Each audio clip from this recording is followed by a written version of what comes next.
আলোচনা শুরু করতে যাই সিনিয়র যেহেতু এম এ আজিজ ভাই, সুতরাং আজিজ ভাই আপনাকে দিয়ে শুরু করতে চাই। আপনি জানেন যে এর আগে বিএনপি মহাসচিব বলেছেন যে গণভোটে হ্যায়ের বিপক্ষে অবস্থান নেওয়া কোনো অবস্থাতে আসলে সেই সুযোগ নেই।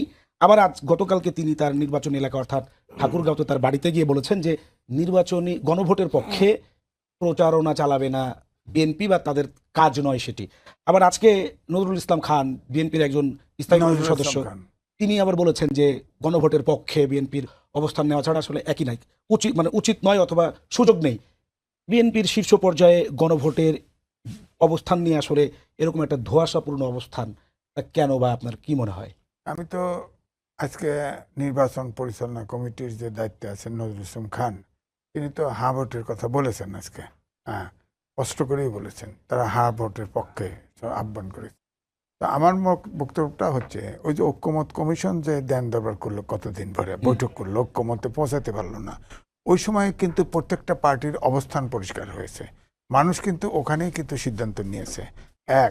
এখন ঐক্যমত্য এখন গণভোটে যে হা না ভোটের কথা, ধরেন ডক্টর মোহাম্মদ ইউনূস, তিনি তো একটা পক্ষে বলে যাচ্ছেন। হ্যাঁ, তিনি কি বলতে পারেন? তিনি তো মূলত অভ্যুত্থানের সরকারের যে তিনটা কাজ ছিল তার মধ্যে তো সংস্কার সরকার হা না ভোট, যিনি না ভোট দিবেন সেখানেও সরকারকে পয়সা দেয় সে, যে হা ভোট দিবেন সেও দেয়, কোনো পক্ষ নিতে পারবেন না। তিনি রেলগাড়িটা চালু করে দেবেন, কাজটা হবে তিনি ভোটের এই যে ভোট দিতে আসে, হা না ভোট, যে কোনো ভোটে ভোট দিতে আসুন, আপনার পছন্দ মতো ভোট দেন। কিন্তু এই সরকার তো বলছে তারা অভ্যুত্থানের সরকার এবং তারা সংস্কারের জন্যই দায়িত্ব নিয়েছে। না, এই জন্য মেটিকুলাস ডিজাইন একবার কইছিল না, এবারে করলো যে অভ্যুত্থানের অনেকেই জিতবে এবং মন্ত্রী হবে। এটা উনি টের পাইল কি করে? হয়তো তিনি প্রত্যাশা করেছেন। আমার প্রত্যাশা একটা জিনিস, আর প্রত্যাশা উনি করবেন কেন? উনি সরকার প্রধান, এখন প্রত্যাশা উনি বলবেন কেন? এটাতেই মেটিকুলাস ডিজাইন মনে হয়। মন্ত্রীও হবে ওটা বলছে, কিভাবে বলে উনি? আমি তো বলছি ধরেন যে অভ্যুত্থানের শক্তি, এটা তো এদের ব্র্যান্ড ভ্যালু আছে। ধরেন মানুষের, ধরেন ৭১, স্বৈরাচারের ৯০, ২৪, তিনটে জায়গায় কিন্তু আমাদের দুইটা জায়গায় প্রত্যাশা পূরণ হয় নাই। বিশেষ করে আমরা যারা সিনিয়র সিটিজেন, আমরা চাচ্ছিলাম যে ধরেন আমি ৫ তারিখ পর্যন্ত টকশো তো করছি, অভ্যুত্থানের পক্ষেই করছি, ৫ তারিখেও আমি গেছি। তো এই জন্য আমি বলছি যে আমাদের প্রত্যাশা ছিল যে এই সময়ে হয়তো প্রত্যাশাটা পূরণ হবে। একটু আপনাকে বলি যে আপনি গত পরশুদিন সরকারের যে প্রেস সেক্রেটারি শফিকুল আলম, তিনি সংবাদ সম্মেলন করে বলেছেন যে গণভোটের পক্ষে হ্যাঁ, সেটার প্রচারণা চালাতে সরকারের কোনো আইনি জটিলতা নাই। তারা বাংলাদেশের সিনিয়র লয়ারদের সঙ্গে কথা বলেছেন এবং তাদের সঙ্গে তারা আলোচনা করে এই সিদ্ধান্তটা নিয়েছেন। এবং আসলে তো এই একটা দীর্ঘদিন ব্যাপী বাংলাদেশের চলমান যে ব্যবস্থা ছিল তার বিপক্ষে তো মানুষ অভ্যুত্থান করেছে, নিশ্চয়ই একটা সংস্কারের জন্যই। তো এই সরকারের তো মূলত যে তিনটা কাজ আমরা শুরু থেকে, সংস্কার, বিচার এবং নির্বাচন, সরকার নির্বাচনের পক্ষে, গণভোটে যদি হ্যায়ের পক্ষে যায়, সরকার আসলে আইনগত তাহলে দেখছেন না, সরকার তো তাহলে পক্ষপাত। তাহলে সরকার এবং 11 দল একাকার, তাহলে এই সরকার তো নিরপেক্ষ নির্বাচন করতে পারবে না, তার তো নিরপেক্ষ থাকতেই হবে। সরকার তো বলেনি যে ধানের শীষে অথবা দাঁড়িপাল্লায় বা হা না ভোটও তো একটা কথা বলা হচ্ছে। আমি তো না ভোট দিতে পারি, আমি হা ভোটও দিতে পারি, আমাকে উনি পার্সু করবেন কেন? উনি তো উনি যা কায়দা করে লেখা 4 দফা দিয়ে দিছে, আমি বুঝলে আমি হা দেবো, না বুঝলে আমি না দেবো, এটা তো আমার রাইট। আমি তো ওনাকে পয়সা দিই, উনি যে বেতন নেন, যে খরচ করেন, সব তো আমি পয়সা দিই। উনি কেন এক পক্ষে যাবেন?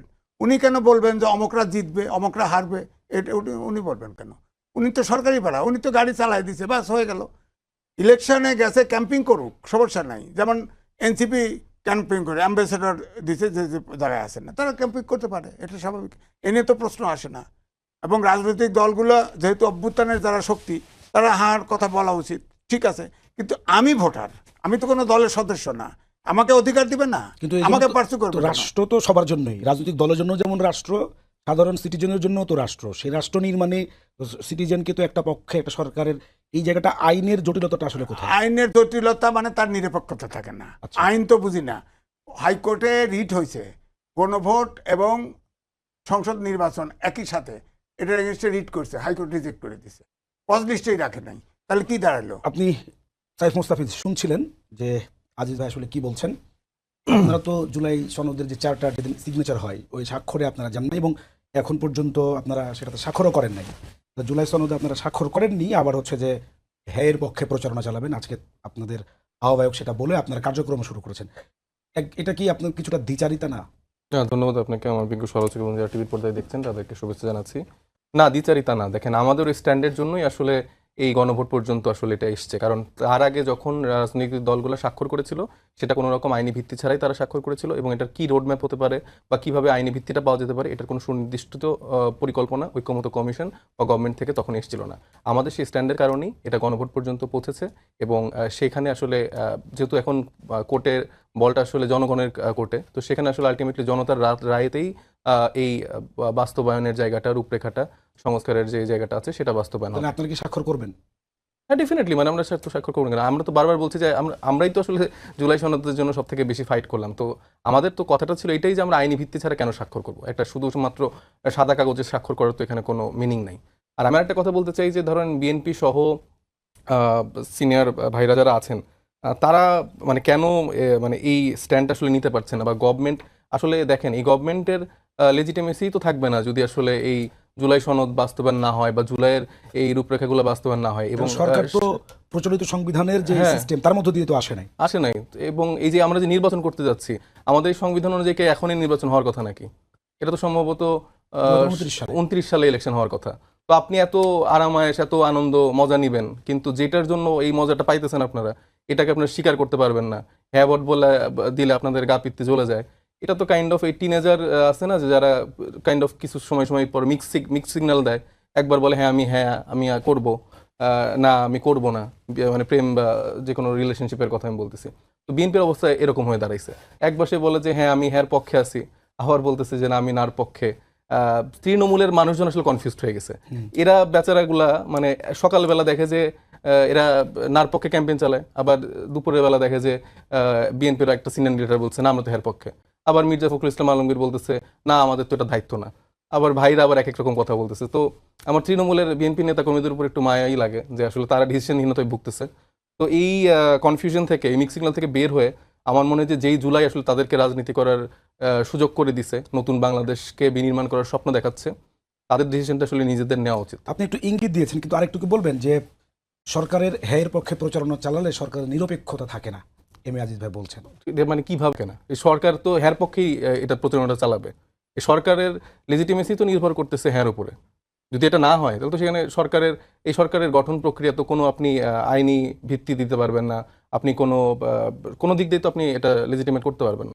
এবং সেই সার্বিক দিক দিয়ে তো তাদের এখানে তো আমাদের সকলের মানে জুলাইয়ের, আমি তো এটা শুধুমাত্র সরকার না, জুলাইয়ের সকল শক্তির আসলে এনসিপি যেভাবে আজকে অফিসিয়ালি হ্যাঁ ভোটের ক্যাম্পেইনটা শুরু করছে, এটা আমার মনে হয় বিএনপি, জামাত ইসলামী, গণ অধিকার পরিষদ সবার শুরু করা উচিত। কিন্তু বিএনপি স্পষ্টত জানিয়েছেন যে এটা তারা তাদের তো এটা দায়িত্ব কাজ না। না। তাদের কাজ হচ্ছে 200-300 নেতাকর্মীকে কিভাবে আবার পুনর্বাসন করা যায়, কিভাবে হচ্ছে যে তারা ক্ষমতাকে মানে ভারতের আধিপত্যবাদকে কিছুটা দহরম মহরম করে যেভাবে আওয়ামী লীগ ক্ষমতাটাতে দীর্ঘস্থায়ী করে রাখছিল, সেই কি মেকানিজমে কি ইঞ্জিনিয়ারিং করলে ক্ষমতাটা দীর্ঘস্থায়ী হয়, বিএনপির মাথায় এগুলো এখন শুধু। আপনিও ঠিক মেকানিজম শব্দটি বলেছেন, যেটা আমিরও বলেছি। আমরা পরবর্তী সময়ে সে আলোচনায় যাব। এম এ আজিজ ভাই, সাইফ মোস্তাফিজ, যদি গণভোটে জয়যুক্ত না হয় সরকারের লিগ্যালিটি থাকে না আসলে সরকারকে। কে বলছে? আমি তো বলিনি ভাই, টেবিলে বহুবার বলছি যে আমি বঙ্গভবনে দাওয়াতি ছিলাম, উপস্থিত ছিলাম। 106 অনুচ্ছেদে রেফারেন্সের জন্য অপেক্ষা করছে দাঁড়ায় থেকে। ওই রেফারেন্স গেছে, তারপরে ওত নিয়েছে। অর্থাৎ এটা সাংবিধানিক সরকার। প্রেস সেক্রেটারিও তাই বলছে, প্রেস সেক্রেটারি তিনিও তাই বলেছেন, হ্যাঁ, যে এটা সাংবিধানিক সরকার। প্রশ্ন হচ্ছে এই জায়গা, সাংবিধানিক সরকার যদি হয়, সংবিধানে ছিল 3 মাস পরে নির্বাচন, 3 মাসের ভিতরে কোনো কারণ না হলে 6 মাসের ভিতরে নির্বাচন দেওয়া। এই সরকার 6 মাসের ভিতরে নির্বাচন দেয় নাই, এটাই লঙ্ঘন করেছে। 1, 2 হচ্ছে সংবিধান জীবিত থাকতে কোনো অবস্থাতেই কোনো আদেশের বলে কোনো আদেশ দিয়ে কোনো গণভোট হতে পারে না। এটা সরকার তো ছিল না, এটা তো প্রক্রিয়া তো পরিবর্তন তো সংবিধান মেনে সিস্টেমেটিক্যালি হয়নি। তাহলে সেই সময় আপনি কি করবেন? কোন হয় নাই, এটা তো অভ্যুত্থান হয়েছে, সে তো মানে অভ্যুত্থান হয়ে অভ্যুত্থানের মতো তো বিপ্লবে শহীদ মিনারে যার ওত নেয় নাই। ও অভ্যুত্থান তো নিচে এই রাষ্ট্রপতির কাছে, এবং 106 অনুচ্ছেদের সুপ্রিম কোর্টের রেফারেন্স নিয়ে ওত নিছে। তখন ওত নিছে ডক্টর মোহাম্মদ ইউনূসও বলছে এই সংবিধান সম্মত রাখবো। সংবিধান সংস্কার করার ম্যান্ডেটই তো এই সরকারের নাই, তারপরেও তো করছে। তারপরেও করছে। এখন আদেশ দিয়ে বলছে হ্যাঁ অথবা না।